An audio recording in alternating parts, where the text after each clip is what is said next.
Bismillahirrahmanirrahim.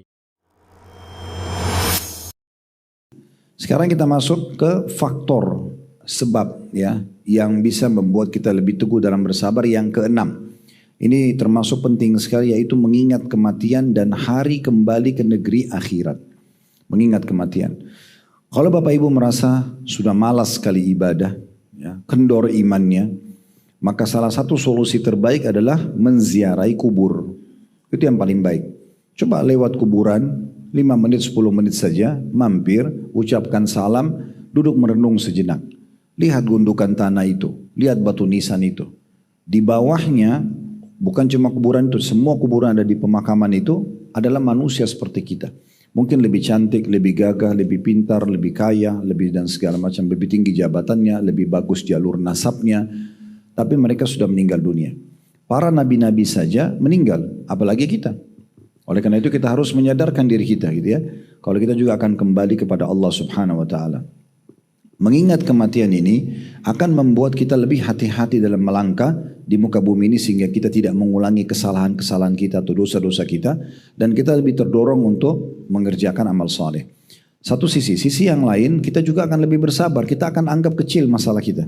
Oh ternyata gangguan orang itu kecil, toh juga kita akan meninggal.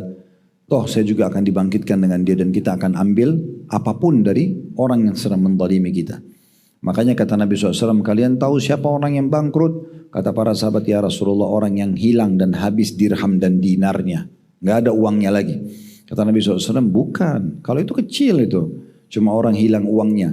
Tapi orang yang bangkrut, orang yang datang hari kiamat, ya, membawa lengkap pahala sholat, pahala puasa, pahala haji, pahala jihad.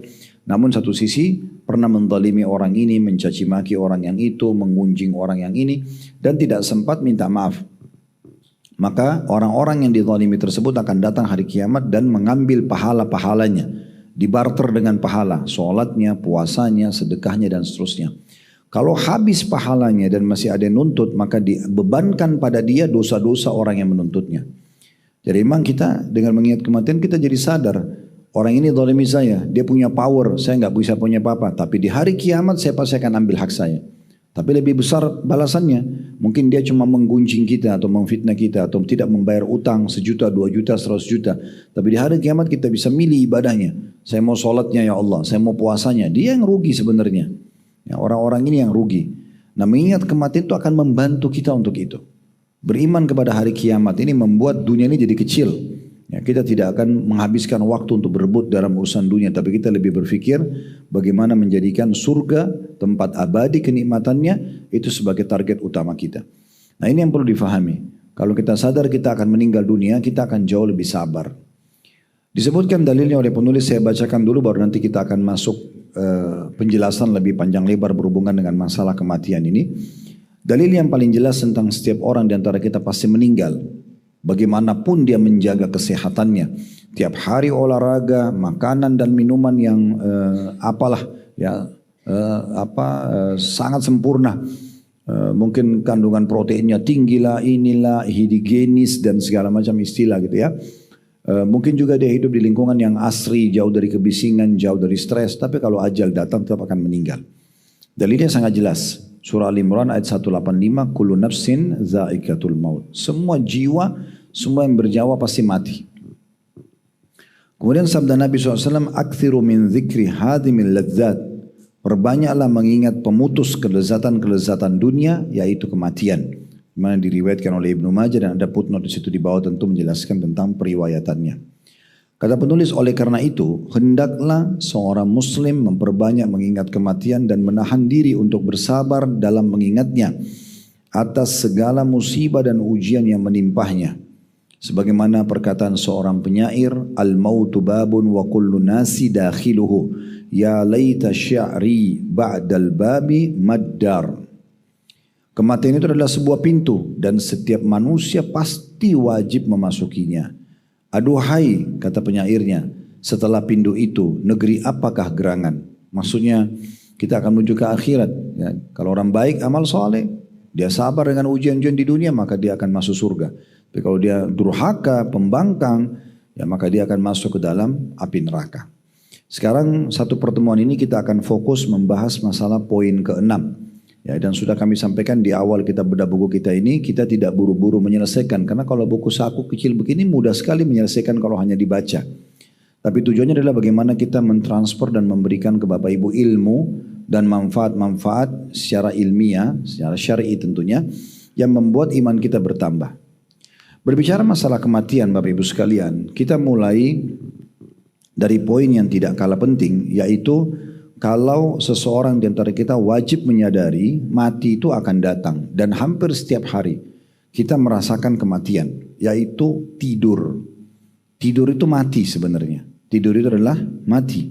Kata Nabi SAW, an-naumu akhul maut. Tidur adalah saudaranya kematian.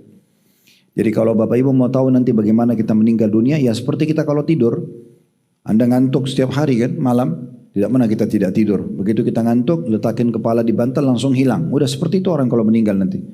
Cuma bedanya, kalau kita tidur, kata Nabi Muhammad SAW, kalau seseorang itu meninggal, ruhnya akan ditahan oleh Allah. Kalau dia kalau Allah tahan tidak kembalikan, dia akan meninggal. Tapi kalau Allah masih izinkan kembali ruhnya, maka dia akan melanjutkan hidup sampai ajalnya datang. Jadi memang kita menghadapi kematian itu setiap hari. Dan kita harus menyadari itu kita akan terjadi. Cuma kalau tidur kita masih bisa kembali, masih bisa aktivitas lagi. Masih bisa menambah volume atau jumlah daripada amal soleh untuk memberatkan timbangan hari kiamat.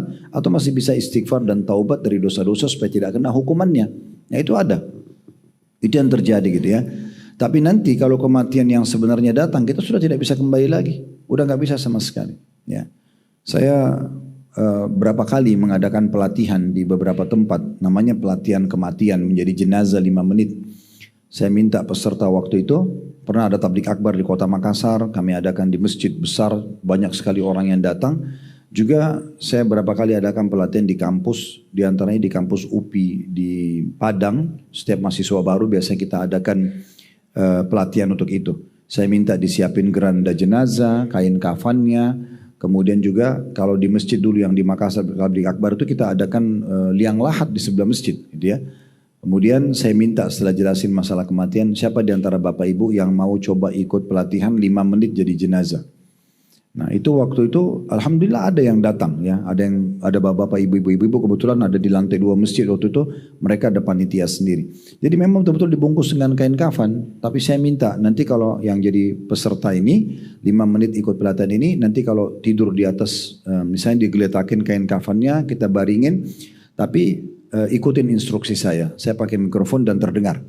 Begitu diletakkan kepalanya di situ baring, maka saya bilang, maka sekarang Bapak Ibu tutup matanya dan renungi ya, kalau Anda sekarang sudah meninggal dunia. Hiruk-pikuk yang ada di masjid ini, suara waktu di kampus saya bilang ini hiruk-pikuk di kampus atau di ruangan ballroom yang besar ini, sekian ribu yang hadir gitu. Ini anggap orang-orang yang datang di rumah kita dan kita tidak bisa protes. Jangan ribut, nggak boleh ribut. Saya nggak mau dengar ribut misalnya. Udah mereka ngomong semua mereka menilai kita terserah itu bagi mereka. Kita sudah meninggal, nggak bisa buat apa-apa. Dan pada saat kain kafan itu sudah mulai dibungkus di badan, saya bilang sekarang kain kafan sudah dibungkus di badan Anda, bayangkan memang Anda sudah meninggal. Dan coba ingat sekarang semua amal saleh dan peluang-peluangnya yang Anda sia-siakan. Coba bayangkan semua, sholat yang pernah dibengkalikan, dilambatkan, puasa yang dibiarkan berlewat begitu saja tidak puasa, zikir, baca Quran, semua ibadah. Bakti sama orang tua lah, haji dan umroh atau apa saja yang Anda punya peluang, punya kesempatan tapi disia-siakan. Bayangkan semua dan Anda menyesal. Karena Anda butuh sekali dengan amal itu untuk ditimbangan amal hari kiamat. Kemudian saya bilang, setelah berapa detik saya bilang, sekarang coba renungi semua peluang dosa yang Anda tidak sia-siakan. Saya pada kesempatan buat dosa selalu saja diterpah, dilakukan. Tidak mau taubat kepada Allah SWT. Dan bayangkan sekarang Allah akan hukum Anda.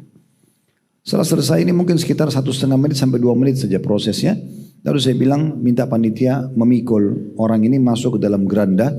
Dan saya bilang sama dia tolong tetap diresapi teman-teman yang memikul badan Anda ke geranda. Dan resapi tubuh Anda tersentuh dengan geranda ini. Kemudian pada saat itu kita pikul dia menuju ke liang lahat. Kemudian jalanlah, sambil jalan saya bilang sama mikrofon, ini adalah detik terakhir Anda bersama kita semuanya. Sebentar lagi Anda akan masuk ke liang lahat, bertemu dengan Mungkar Nakir, dan setelah itu berpisah selamanya. Kita tidak akan ketemu lagi di dunia ini. Kemudian dimasukkan ke liang lahat, diturunkan lalu ditutup dengan kain. Setelah itu saya bilang, silakan dibuka matanya sekarang. Lihatlah dinding-dinding tanah ini atau dinding yang lihat inilah rumah Anda sekarang. Sebesar apapun rumah kita akan kembali ke 1 kali 2 meter ini. Dan semua manusia akan sama. Kalau nabi-nabi begitu, apalagi kita. Nah setelah itu alhamdulillah kita minta keluar. Itu waktu tablik akbar di Makassar, ada yang keluar seorang bapak itu sampai sempoyongan dia. Terus saya kasih mikrofon. Teman-teman mahasiswa juga waktu pelatihan di kampus saya kasih mikrofon. Coba yang laki-laki dan perempuan, bagaimana pendapatnya? Hampir semuanya itu menangis. Lalu mereka terbawa dengan pikiran itu lalu mengatakan, Ustadz saya tobat Ustadz. Apa yang dibayangkan amal soleh tinggalkan? Oh saya masih tinggalkan sholat. Ada yang rata-rata kalau mahasiswa dan mahasiswa itu mengeluh karena mereka masih durhaka dengan orang tuanya. Tidak mau ikuti perintah ibunya, ayahnya.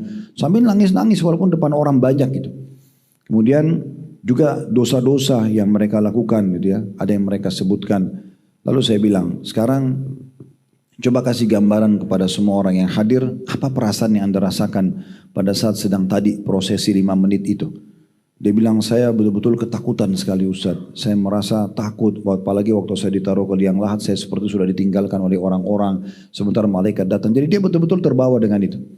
Intinya setelah beberapa orang ikut pelatihan, saya sempat bilang Bapak Ibu sekalian, ini hanya pelatihan 5 menit.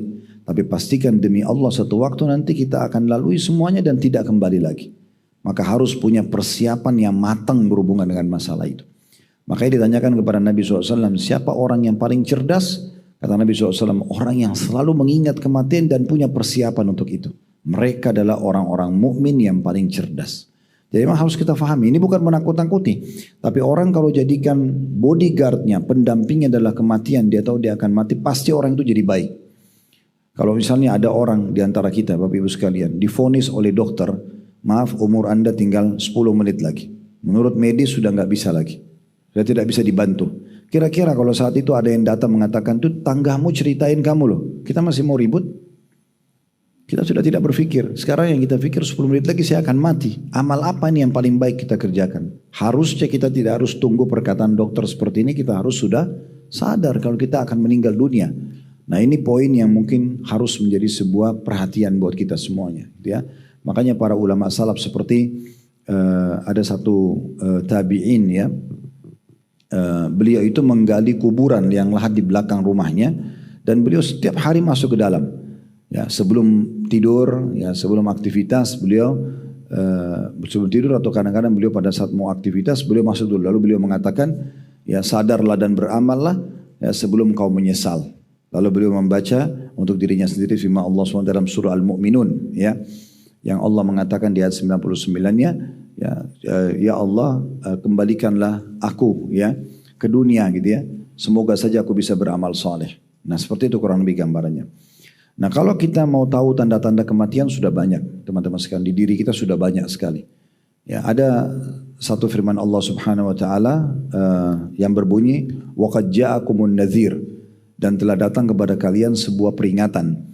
Nah di sini peringatan maksudnya kata ulama adalah yang pertama pendapat mengatakan peringatan kematian datangnya demam atau semua jenis penyakit yang pernah dirasakan manusia tanda-tanda kematiannya. Siapa di antara kita yang tidak pernah demam? Ya, semua penyakit sakit kepala, demam, ya apa saja itu semua tanda-tanda peringatan dari Sang Pencipta kalau kamu disakitkan berarti sudah dekat dengan kematian walaupun dia masih punya umur beberapa waktu ke depan. Tanda-tanda yang kedua itu adalah munculnya uban ya. Ini disebutkan munculnya uban. Jadi kadang-kadang orang 30 tahun ke atas itu sudah ada uban 40 tahun. Makin banyak ubannya berarti makin dekat dengan kematiannya. Makanya ada seorang salaf dulu di kota Madinah pada saat umurnya mencapai 40 tahun dan dia lihat ada uban di jenggotnya satu, langsung dia tinggalkan semua aktivitas itu dan dia mulai mengabdi di Masjid Nabawi. Dia nggak mau lagi aktivitas yang lain karena dia khawatir jangan sampai kematian datang padanya. Jadi intinya semua uban itu adalah tanda-tanda kematian. Karena memang uban munculnya di masa tua. Kalau kita masa anak-anak masih ada proses ke masa remaja.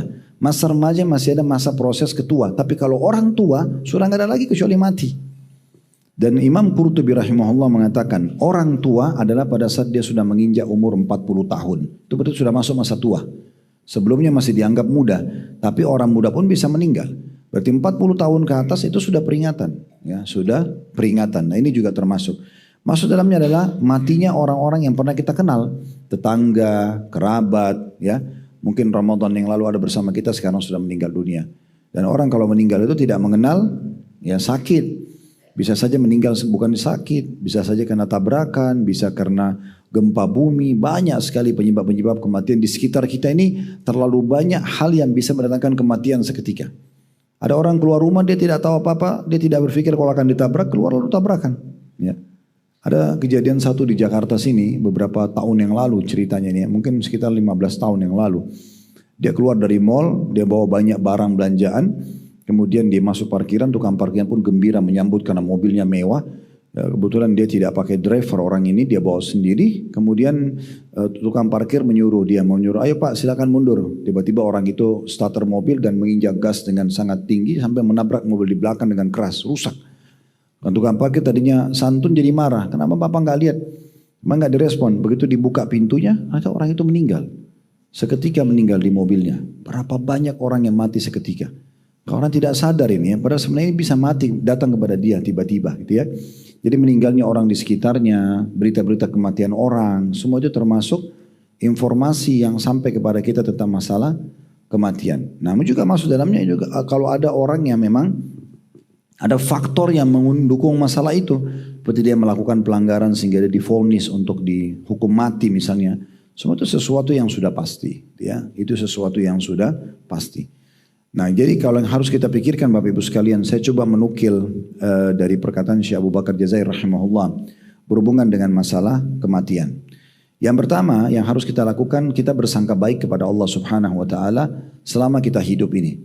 Begitu juga pada saat kita menjelang kematian. Sangka baik itu maksudnya sabda Nabi SAW yang disebutkan oleh Imam Muslim, la yamutanna ahadukum illa wa huwa yuhsinu billahi dhann. Janganlah salah seorang dari kalian meninggal dunia kecuali dalam keadaan bersangka baik kepada Allah. Sangka baik maksudnya kalau saya selama ini sudah bertaubat kepada Allah maka Allah terima. Sangka baik kepada Allah adalah saya sudah melakukan ketaatan-ketaatan semoga Allah terima amal soleh tersebut. Nah, itu sangka baik namanya ya. Dan bersangka baik Allah akan memberikan. Sekarang Allah ingatkan saya, misalnya kita lagi sakit, sudah tua, terus tiba-tiba ingat kematian. Maka itu berarti Allah menginginkan kita menyadari dan punya kesempatan untuk taubat. Sebagaimana sabda Nabi SAW, at-taubat tajubbu ma qablaha. Taubat akan membersihkan dosa-dosa sebelumnya gitu ya. Dalam riwayat lain, at-taibu minadz dzambi kaman la dzambalah. Orang yang taubat seperti tidak ada dosanya sama sekali. Berarti datangnya peringatan kematian seperti siang ini. Saya pun bicara buat diri saya dan butuh Bapak Ibu sekalian offline ataupun online. Ini peringatan dari Allah. Ya, ini peringatan dari Allah. Allah yang menggerakkan kaki-kaki kita datang. Allah yang memudahkan masjid ini kita bisa pakai sebagai fasilitas. Anda juga mendengarkan semua offline ataupun online. Saya pun membahas. Saya tadi tidak terfikir untuk mendatangkan buku ini. Lagi di mobil saya lihat kitab ini ada. Saya ingat pernah saya bedah buku ini dan ada bahasan khusus tentang sholat jenazah. Syekh Abu Bakar Jazair rahimahullah tidak membahas langsung sholat jenazah. Menariknya di buku ini beliau bahas dulu tentang masalah orang kalau sudah mulai sakit apa yang harus dilakukan. Berobat, berdoa, ikhtiarlah. Ya, kemudian hukum menjenguk orang sakit dan segala macam. Sampai beliau masuk ke masalah prosesi menghadapi kematian. Dan dimulai dengan poin bersangka baik kepada Allah subhanahu wa ta'ala. Makanya Nabi bilang jangan kalian meninggal kecuali sudah sangka baik dengan Tuhan kalian Allah subhanahu wa ta'ala. Pernah ada sebuah hadis Nabi SAW yang berbunyi, kata beliau siapa yang rindu bertemu dengan Allah, Allah akan rindu bertemu dengannya. Dan siapa yang benci bertemu dengan Allah, Allah akan benci bertemu dengannya. Maka hampir semua sahabat sedih dengar hadis ini. Termasuk istri Nabi SAW yang mulia Aisyah radhiyallahu anha. Maka Aisyah pun menangis. Nabi SAW masuk ke rumah lalu bertanya, kenapa Aisyah? Dia bilang, ya Rasulullah kami sedih mendengar hadis anda. Siapa yang rindu bertemu dengan Allah, Allah rindu bertemu dengannya. Siapa yang benci ketemu Allah, maka Allah benci ketemu dengannya. Apakah kami kalau takut mati berarti kami benci bertemu dengan Allah? Kata Nabi SAW, bukan seperti itu hai Aisyah.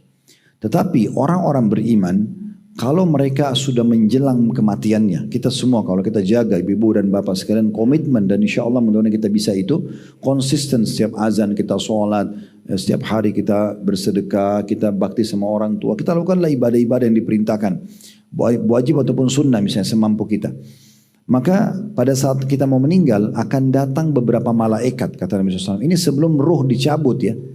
Prosesinya kita tidak tahu berapa lama, bagaimana kita nggak tahu. Tapi Nabi bilang ada malaikat-malaikat datang yang membawa berita gembira kepada orang beriman ini dengan memperlihatkan hasil amalnya. Ini sholatmu, ini puasamu, ini zikirmu, ini baca Quranmu, ini segala macam. Dengan ini kau akan masuk surga. Lalu diperlihatkan surganya. Ini beberapa saat sebelum dia meninggal. Lalu kemudian dia pun setelah lihat surga, dia lihat amal solehnya, maka dia rindu ingin segera mati supaya bertemu dengan Allah. Allah pun rindu bertemu dengannya. Sebaliknya orang kafir, orang munafik, orang musyrik, wa na'udzubillah, mereka itu justru pada saat sebelum meninggal diperlihatkan dosa-dosanya. Ini zina, ini bohong, ini riba, ini kekafiran, ini kemunafikan dan seterusnya. Karena ini kau akan masuk neraka, diperlihatkan nerakanya. Karena dia takut, dia pun benci bertemu dengan Allah, tidak mau mati. Ya, mereka berharap tidak mati, maka Allah pun benci bertemu dengannya. Jadi ini kabar gembira bagi orang-orang beriman. Asal kita tinggal konsisten menjaga amal soleh. Toh kita beramal soleh enak kok. Sholat itu enak, punya kenikmatan. Majelis ilmu begini punya kenikmatan. Kita merasa tentram, dapat pahala, kita dapat ilmu. Begitu juga dengan ibadah-ibadah lain. Haji, umroh, walaupun biaya besar, jauh, panas. Allah mudahkan kalau asal orang ikhlas ditanya mau umroh lagi, mau haji lagi, mereka akan bilang iya. Orang yang berjihad, pergi perang, tahu dia tinggalkan keluarganya, susah makan, minum, tapi mereka pergi berperang. Karena mereka menerima itu sebagai keputusan Allah, maka Allah mudahkan bagi mereka. Allah buat hati mereka tentram dan mereka ketagihan. Terbukti sahabat-sahabat Nabi dari perang Badar siap hadir ke Uhud. Dari Uhud siap perang di Khandaq, siap perang di Bani Mustalik, siap perang di Khaybar dan seterusnya. Maka seperti itu keadaannya. Kemudian yang kedua, usahakan selalu mengulang-ulangi talqin kalimat la ilaha illallah. Kita sendiri atau orang lain bantu. Jadi kalau sudah mulai sakit, ya, Bapak Ibu baca saja la ilaha illallah, sering jadikan sebagai zikir, itu kan talqin. Jangan tunggu orang lain bantu kita, kita ucapin sendiri. Karena kata Nabi SAW, man kana akhiru kalamu la ilaha illallah, dakhalal jannah.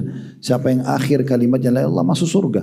Kata ulama, ini hanya bagi orang yang rutin mengucapkan zikir ini. Dan juga dia mempercayai, meyakini itu tidak ada Tuhan yang berhak disembah kecuali Allah. Sehingga dia tidak pernah memohon atau melakukan kesyirikan. Yang mempartnerkan Allah dengan makhluknya. Seperti pergi dukun, pakai jimat, minta tolong sama jin, dewa-dewa. Ini semua tidak ada.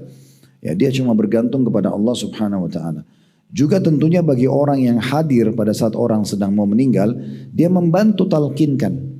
Dia membantu untuk mengucapkan la ilaha illallah. Ya. Kemudian juga orang yang mau meninggal, itu kata Syekh Abu Bakar Jazair rahimahullah, ya dianjurkan agar menghadapkan tubuhnya atau wajahnya menghadap kiblat. Jadi diarahkan ke arah kiblat sehingga dia kalau sudah talqin, kalaupun dia wafat dalam keadaan wajahnya ke arah kiblat. Kemudian selanjutnya, kalau orang itu sudah meninggal, maka dianjurkan bagi orang yang ada di sekitarnya untuk memejamkan matanya, ditutup kelopak matanya. Kemudian didoakan, Allahumma gfir lahu, Allahumma arhamhu. Ya Allah ampuni dia, ya Allah rahmati dia. Ya, seperti itu peringatannya ya. Kemudian Nabi SAW juga berkata, siapapun di antara kalian yang sedang menghadiri orang yang sakit menuju kematiannya, atau orang yang meninggal dunia, maka ucapkanlah kata-kata yang baik. Misalnya kita mengatakan semoga Allah ampuni kamu, semoga Allah rahmati, semoga diterima amalnya gitu kan. Itu yang kita ucapkan kata-kata baik. Karena para malaikat akan mengamini apa yang kamu katakan. Jadi justru jangan kita berkata-kata buruk ya. Jangan berkata-kata buruk. Termasuk jangan juga mengucapkan kata-kata yang akhirnya membuat malaikat aminkan terjadi. Pernah terjadi di Saudi kejadian nyata. Ada satu bapak umurnya sudah 70 tahun. Sudah tua dan sakit keras. Ada satu anak muda umur 25 tahun, dia karena mau hibur si kakek ini dia bilang, tidak usah khawatir, toh nanti juga kita mati bersama-sama.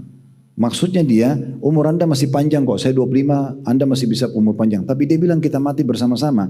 Besoknya si kakek mati, anak muda itu mati bersama. Kenapa kita nggak ucapin kata-kata baik? Pernah juga terjadi di masa Nabi Muhammad SAW, ada orang sakit keras. Dan penyakitnya belum pernah dikenal di Madinah waktu itu. Sampai terdengarlah di telinga Nabi SAW ada seorang sahabat yang sakit dan sakitnya belum pernah terkena seperti itu. Lalu kemudian Nabi SAW menjenguknya. Waktu Nabi lihat, Nabi langsung bilang, kamu berdoa apa? Apa yang kamu ucapkan nih? Maka orang itu bilang, ya Rasul, karena penyakitnya keras sekali. Lalu kata orang tersebut, ya Rasulullah, saya berkata, ya Allah, kalau seandainya ada hukuman yang harus ditimpakan padaku di akhirat karena dosaku di dunia, majukanlah di dunia.